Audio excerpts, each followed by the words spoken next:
All right.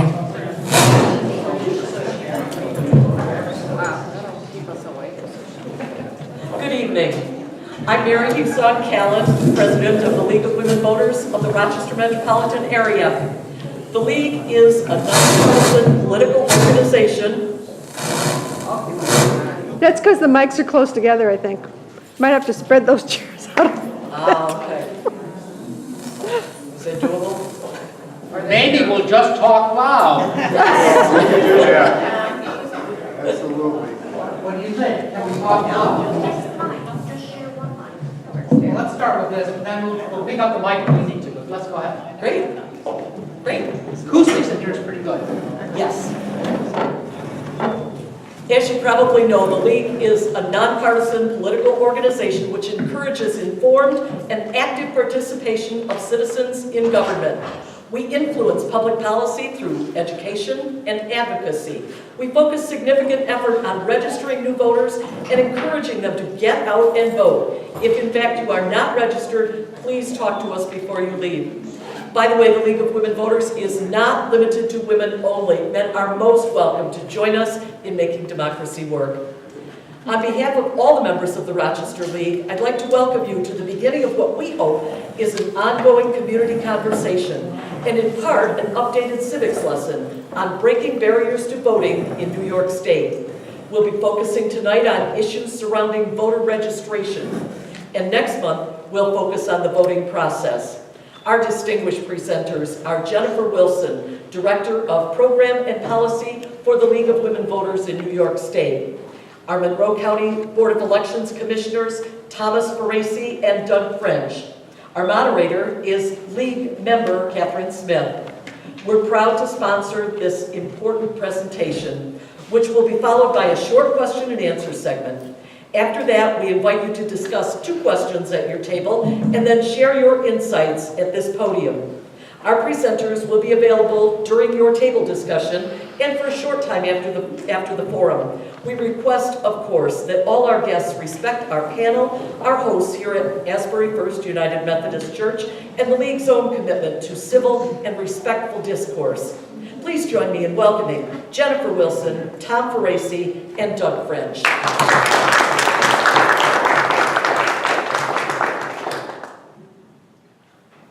I guess this is a situation where we can have an open dialogue, and that's something I think I really am glad the League is willing to do, because talking about these things is very important.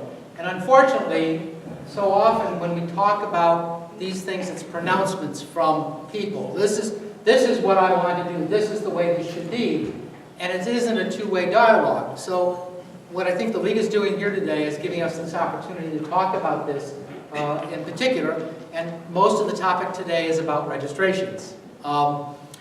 It covers, I think they're covering 3 bills that we're trying to talk about: permanent in-state registration, voter enfranchisement modernization act, and that's interesting, but that's there's pieces of that, we can talk about that, and then electronic registration process. And that's a little more complicated than you might think, but I think it's a very doable thing because we've seen the DMV work, and it's been working pretty well. Little snippets here and there, but it's been working very well. What we might do is kind of have a conversation about this. The League has taken an interesting position on these bills, and I'm kind of excited about where they're going with them. Yeah, over the summer, if you guys followed the news, by the way, I feel very funny, right? I feel like a stand-up comedian right now sitting on this thing. Over the summer, if you guys watched the news, you saw that Governor Cuomo had actually issued an executive order mandating that all state agencies have to help people register to vote, and also open up online that they can register to vote online. Since that mandate, which was back in July, very little has happened. So these agencies have been given voter registration forms, basically told, okay, register the people that come in. But other than that, we really haven't seen the change yet. We could achieve this change legislatively, which we're going to talk about tonight with the 3 pieces of legislation. But in New York State, we have quite a low percentage of people who are actually registered to vote. In New York State, we don't have barriers to vote like voter ID laws, but we do have barriers like difficulty getting registered, difficulty finding time to go to the polling place and vote, and things of that nature. Your polling place changing last minute, But voter registration is a really important piece of that, and that's what we're going to talk about tonight, and how we can effectively lobby our legislators to pass these reforms that can make these changes so voting is easier in New York State. Yeah. I think we found with the DMV that's it's working. There's always little glitches to it, but DMV is a nice model for this possibility with the state agencies. Because a lot of you might not know me. I know Tom has been here several times. Again, my name is Doug French, and I became commissioner at the board in January. I worked many years under Peter Quinn, which I'm sure a lot of you know. And I just wanted to explain where I'm coming from tonight a little bit as a new person. That back in 2002, 2003, when the Help America Vote Act was implemented, there was a lot of changes that were thrown at us, and we had several years to think about them. And obviously, the new machines was getting rid of the levers was a big issue. And I sat back, and Peter sat back, and Tom, and we really had a hard time, taking a look at a system that was there for 100 years, and, we have to train 3,000 election inspectors where we know we're going to lose 30% of them, with the new electronic machines. They were not going to stick around. They were too comfortable with the lever machines. All of the demos that Tom and I, Peter, and Colleen went out to, everyone was saying, oh, we like this machine, but we like the lever machine better. So after 10 years, I can say that we finally have stopped hearing those comments. Once in a while, we still hear it, but not as often. So when I take a look at the new changes that are coming out, it would be, in my view, to sit back and, as long as there's a well thought out process, that how we're going to implement it, we're not taking the security that we have in place right now with the DMV that Tom mentioned. As long as it's a thought-out process, the securities and the checks and balances are there, I'm for the reform. As long as the legislature, agrees on it, they put it on our plate, and we are going to implement it. And we will spend many hours and months coming up with a game plan to implement the changes. I want to walk it back if I can for a second. I know a lot of us are LEAP members here, but for anyone who isn't, I just want you to know that the way that New York State does elections is really different than how other states do them.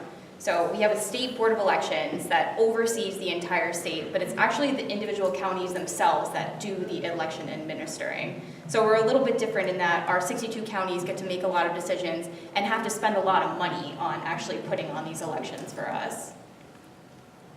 Actually, and just to add to that, there's only about 6 states in the whole country that have a bipartisanship all the way from the top level at the state all the way down to the polling site. And New York is very unique in that sense. And a lot of people get worried about that. As a matter of fact, I had an opportunity to spend some time with Dr. Brenda Snipes, who is the superintendent of elections in Broward County, Florida.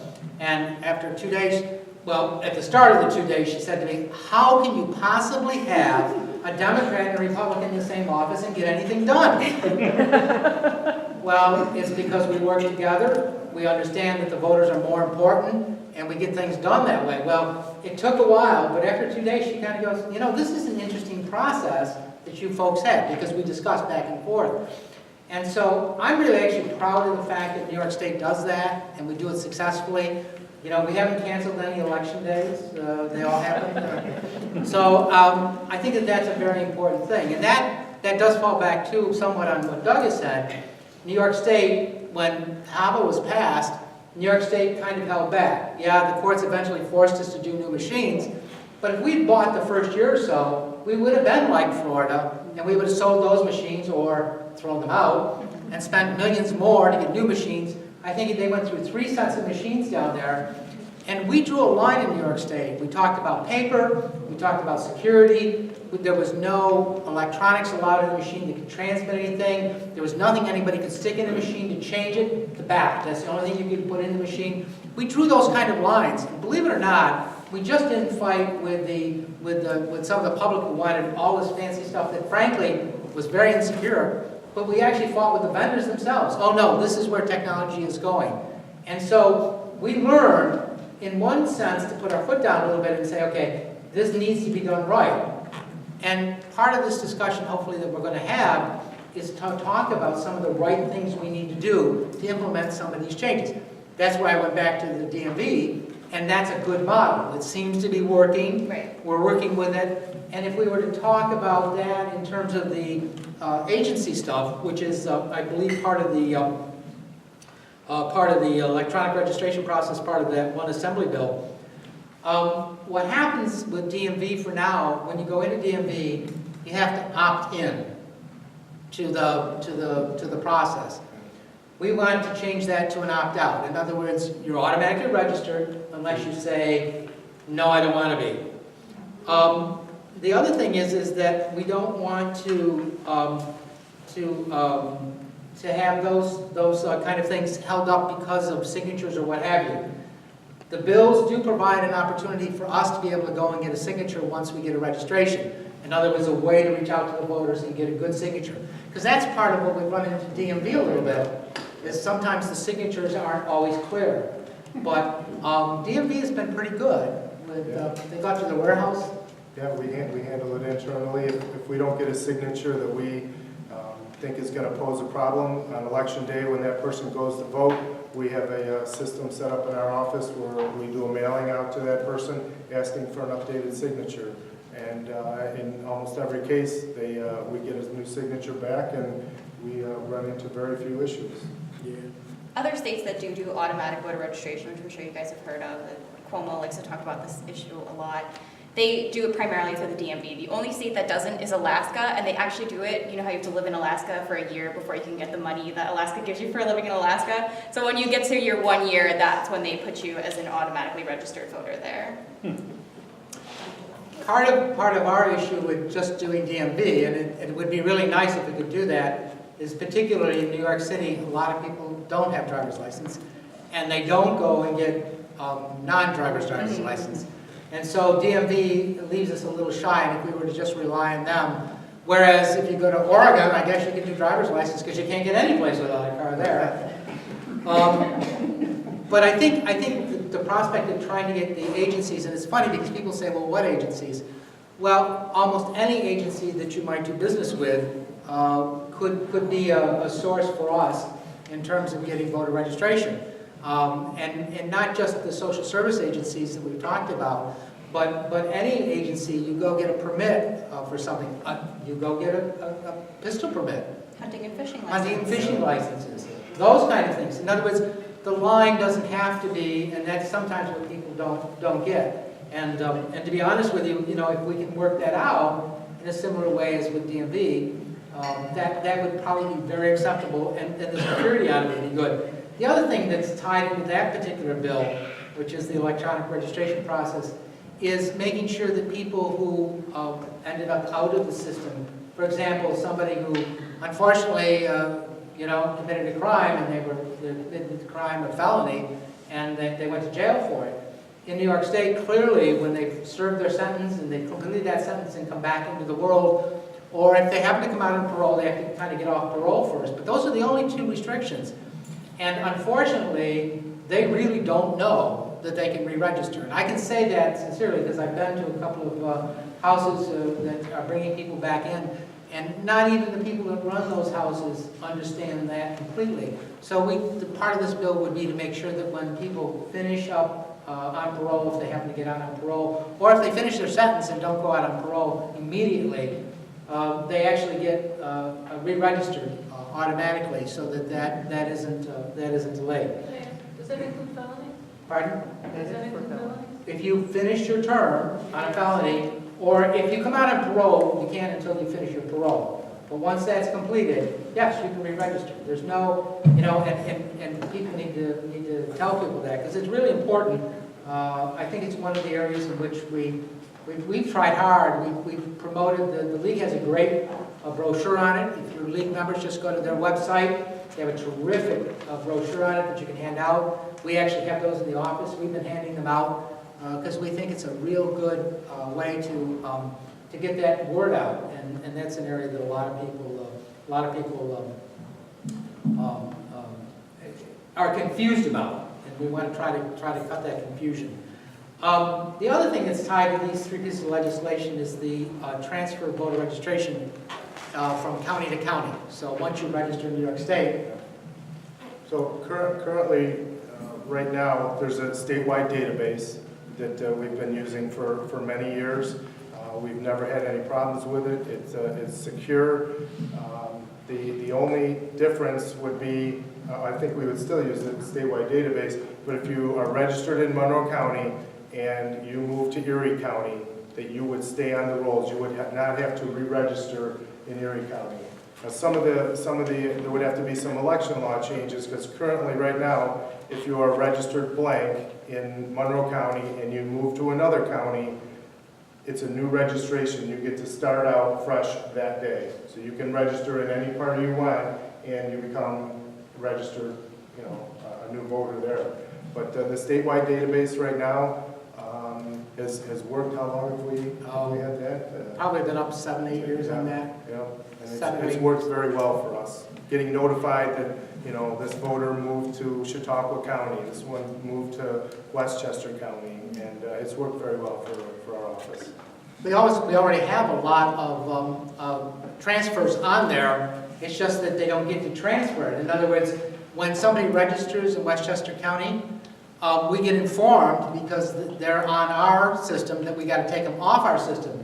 So the change would not be that difficult in terms of, instead of just taking off our system, that record would get transferred to Westchester County or wherever it is. And so we don't see a real big problem in this process. But again, we got to make sure that the state database is set to handle those transfers and allow people to, once they've registered in the state, to stay registered and have all their detail follow them, their voting history and everything else. And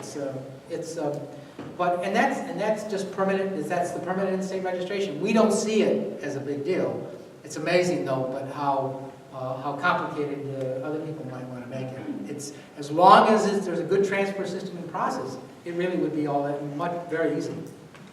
Yeah, passing these reforms in our state legislature is really difficult, and we never really truly understand why. The only thing we could think of is that legislators don't want to change the laws that get them elected. But yeah, this is one of those laws that passes the assembly, it's passed the last 3 years, I believe, and just gets stalled in the Senate, and push for it every year. And it seems like such a simple change. It seems like just a really simple reg change, but it just doesn't happen. I think a lot of that is fear. You're right. I mean, it's not, sometimes those kind of things are not, you really don't have a lot of good reason. It's just fear. Fear that when you change that system, it will somehow affect the whole process to you not understanding it or in a way in which you don't know. But, we're really discovering the world is changing very quickly, and trying to keep up with it and trying to keep these things in place is definitely something we've got to kind of try to embrace. But this is why we're having this conversation. Right. So, yes? Did you actually say that in Hawaii, once you've lived there a year, you're automatically... Oh, in Alaska. I mean, Right. Alaska. Yeah, right. You're automatically a voter. Right, once you apply to get your check, your Alaska check, they also register you to vote as well. And where do they go to vote? In Alaska? No, but I mean, we have districts and all that. Oh, well, it's like as if you were applying for any sort of state thing you would do in New York State. So you have to go to a state agency to apply to get your Alaska check every year. And then when you move, they would change the district that you're voting in? No, you have to live in Alaska for a year. So you have to prove you've been a resident for a year in order to qualify Yeah, for this. I know that, Yeah. but what about after you've been there for a year or more and you move? Oh, yeah, I'm not sure if their registration follows you, kind of like what we're talking about, where it follows you around. I'd imagine it's pretty good. They, like I said, they do it through that office, so I'm assuming if you want your check to get mailed to somewhere different, you would want to change your address to get your check somewhere different. But predominantly it is done through the DMV. But the weird thing about our state is that we have this Board of Elections agency. Other states don't have that. Their Secretary of State is actually the one that maintains elections and voter rolls. So they have different information than what we have, and it's a little bit more condensed, I suppose. But it could be shared in the state, and that's Right. part of the other problem is that this kind of concept of sharing information sometimes amongst agencies is really difficult. I Yeah, think that absolutely. that is definitely a stumbling block, sometimes actually more than the legislation, because that's where people get afraid. And it's funny because the Board of Elections is great about giving that information when FOIL requests are made to share that information, but I feel like other agencies aren't as receptive to get the information, to use the information to keep us registered and make sure that we maintain our roles correctly. And that's a good point you made, I think, is that any of the information on the state board or on the voter file, there's only very, very little information that's at all sensitive. Mm-hmm. Driver's license, yes, last 3 digits of social security if that's used, your signature, Yeah. okay? But everything else is foilable. I mean, you can actually, any candidate or... As we saw with the Federal Commission that requested our And data. I know, and I tell you what I have to be honest with you, I'm a little concerned because the state board was kind of chastised unfairly. The state board drew the line and said to that request, you only get the information Right. that we allow out there. And so the state board, actually, I applaud them on that position because they could have folded easily and started handing out things that were being requested that are not allowed by state law to be handed out. But they drew the line, they held tight on that, and they only handed out what you would hand out to a candidate or to anybody that actually foiled the information from the state board or from a local board. Right, and within the last 3 years, they said they had fulfilled over 1,000 of those requests from reporters, from parties, from candidates running, from universities who were doing research. So it was a very typical cut and dry FOIL request. And we have, what, 30 ongoing, we have 30 ongoing subscribers? Yes, they get a CD quarterly, every few months that they'll get an updated CD. We have candidates that probably have a CD with all your names on it. If you live in the city of Rochester, and we'll be getting some mail. But yes, the only information that was given out was what the actual candidate. So you could be a candidate for the governor of New York State or whatever, the Highway superintendent. Absolutely. It's only names and the addresses. So you're right, we're not requesting any real sensitive information from other agencies. We're just trying to find the people and where they live so that we can get them in the right district, and then confirmation that they live there.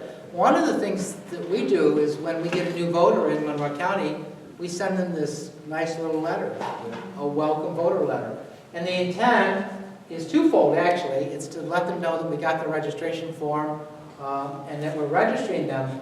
But the second piece of that is actually more important because we send it with a mail return request. So if in fact they don't happen to live at that spot anymore, or if there's a problem with the address, we get that mail back. Now, it's interesting because there's a lot of confusion about how people are inactivated or purged, as the word is used, off the rolls. And I think this is part of registration that we kind of want to correct. One of the major things, and I'm not sure there's a suit going on, and I read an article, and I was really confused because, unfortunately, this thing down in the Bronx really, I think, confused people about how people get bounced off the rolls. If you register to vote, and you don't move, you don't go anyplace, you stay at your same house for 30 years, and you never go vote for 30 years, you'll still be on the rolls in 30 years. People do not get removed from the rolls for not voting. You don't get penalized for not voting. And to be very honest with you, if we get mail returns, they have to be very specific mail returns. We actually move in this county about 22 to 25,000 people a year in county from one address to another. And we've actually had people go, how did I get into the new poll book where I live? Well, when we mail out in August of every year, we have those returns that come back. And we try real hard to get them in the system before the September primary. Another move is out of county, out of state. And those we do have to process because when people move out of the state, they're not supposed to be voting in two places. But again, it's a situation where those voters are only inactivated. And I do make a distinction between inactivated and purged. Then finally, the other type of move that we get is where we get returns on an unknown address. And I'll be very frank with you, it's easy for us to say here in Monroe County, we really don't get around to processing those until after the general election from the August mailing, because a lot of times those are a postman for a day, and they don't know where the mail gets delivered, they don't know where the mailbox is, something like that.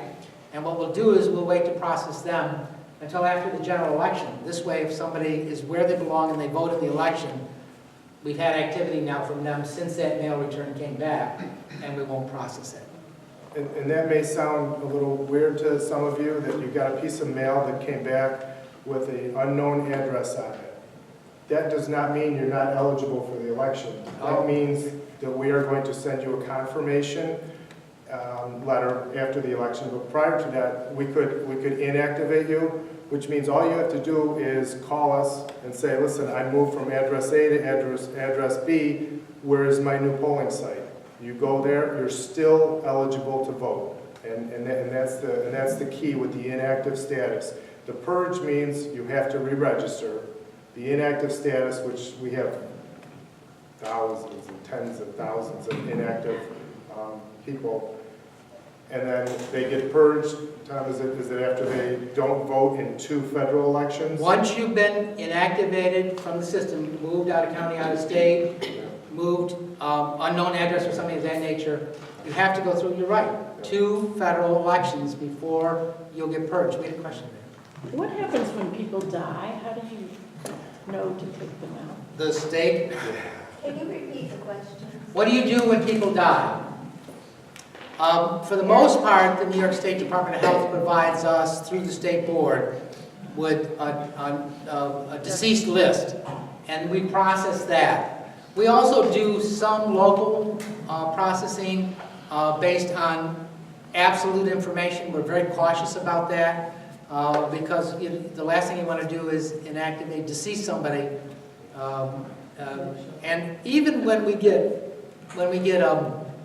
somebody who calls us and says, can you please take this person off the rolls, they're deceased or what have you, to be honest with you, we only inactivate them with the intent to purge. And the concept is they're going to sit around for 4 years, inactive, so we don't send anything out to them. No August verification. No August verification, no nothing. But since we didn't get it from the health department, you really are very concerned that you don't want to do that. You know, you don't want to take them off the rolls permanently until you're really sure. Unfortunately, in today's world, people do some very nasty things. When couples maybe are breaking up or something, people can be very nasty, and you try to kind of deal with those issues by not taking absolute steps unless you have some pretty absolute information. And I'm going to be honest with you, we've gotten deceased on the New York State Health Department from them through the state board, and that person has showed up at the polling place. And so we brought people back to life. Yes. We've had exact names and exact birth dates. Exact names, exact birthdays, yeah. So your numbers of the about 22,000 that moved, but you have the group of unknown, what type of numbers do we have of people who are sitting out there unknown? Right now, about 4,000. And that we have not inactivated, and we won't until after the general. election? Yeah. And then if you don't get a return receipt request signature back, because Well- that's a difficult. Well, Doug told you, the process after the election is twofold. We will send out a confirmation notice to that address again. And with that confirmation notice, has anybody ever gotten a confirmation card from us? It's a twofold, where? Oh, over there, okay. It's a 2-part form. You can send back a little postcard, check a box, and make some comments that says, no, I'm right where I am, leave me alone. Or it's actually, there's a voter registration form included in it. And you can fill that out if in fact you've moved to another county or you moved to a new address and you want to re-register with that form. So it's a 2-part thing. And we have to wait 14 days before we can inactivate a voter, even after we send out the confirmation. So we're very cautious about those kind of things. But again, it's a situation where if we didn't do that, we'd have thousands and thousands of people on our rolls that aren't there necessarily. So, any questions about that? Is that uniform around the state? Or We are following the state law if you really look at it closely, the real specific steps. To be honest with you, we feel very strongly about the fact that we have you're allowed to process as much as you can before an election, but you have a stopping point. We can get the in-county moves done, and we feel comfortable with that, and the out-of-state, out-of-county moves done so we can get people off to their new counties. But I have to be honest with you, we'd be pushing a lot to try and get those inactives in before the election, so we kind of feel comfortable that that's a position that we can kind of take. Does that answer your question? I was just wondering that every county, I don't know if they follow the same process we do. That's the way the law reads. They're supposed to. They're supposed to. Obviously, and I'm going to say it, obviously, the New York City, the Bronx did. And let me tell you, when that happened, everybody in the state went, oh, God. Because now that's all everybody talks about, and we get calls and everything else like that. Well, how's this work? What's happening? And we want to go out and talk about it because we want people to understand that your registration record is a very valuable thing to us and not something that we take lightly. And unfortunately, down there, one clerk decided to push a button. I'm certainly sure there was no approvals or anything else. It's outrageous. That's what I'm going to tell you. It was outrageous. And every commissioner in the state, at least most of us upstate, kind of went, what are you doing? So that's important. Yes? I wanted to ask about, in Brooklyn, for example, about 100,000 voters were purged from the primaries last year. Well, how did that happen? That's not supposed to happen. Again, it's a situation where, and I think it is really, part of it is the size of New York City and the size of the staffs down there and what have you. We have a lot more control over our staff here and processes and procedures in place. I'm going to tell you that in talking to one of the councils down there, they acted off on their own, and frankly, those kind of things should not occur. It's against the state law. The state law is very explicit. I have to be honest with you, I don't think that person had their job after that occurred, because it takes a Republican and a Democrat. That's what bipartisanship is. That's what makes New York State unique. You know, it's kind of like one person's got to turn the key and the other person can push the button. And that obviously did not happen down there, because if in fact it had, I'm certainly sure somebody would have turned the key or somebody would have pushed the button from one or the other parties. It's the processes you have in place. I mean, for example, here, something as simple as your registration form coming in, you may submit a voter registration form. One party will put it in the system, and somebody from the other party will check it. It's called second check. We second check every